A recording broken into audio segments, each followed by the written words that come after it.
తాకట్లో ఉన్న మీ బంగారాన్ని విడిపించి ఆ రోజు ఆన్లైన్ రేటుకి కొంటాం. Sharma gold company. నవీన్ యాదవ్ను ఆశీర్వదించండి. యువకుడు పిల్లగాడు. నేను మళ్ళీ కూడా చెప్తున్నా, గోపి మరణాన్ని రాజకీయ వివాదం మేము చేయదలుచుకోలే.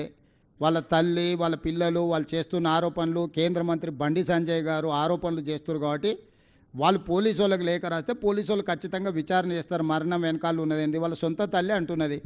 ముందే మరణించండి, కేటీఆర్ వచ్చే వరకు ప్రకటించకుండా దాచిపెట్టారు, మమ్మల్ని చూడనీయలేదని. ఇది నిజంగా తీవ్రమైన ఆరోపణ.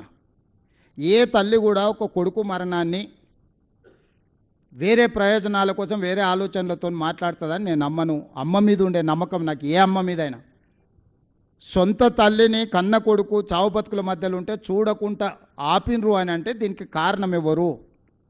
ఆయన ముందే చనిపోయిండని ఒక వాదన ఉంది. కేటీఆర్ వచ్చే వరకు అది ప్రకటించకుండా ఆపి కొన్ని ఏలిముద్రలు తీసుకున్నారు ఆయన అని ఇంకొక ఆరోపణ ఉంది.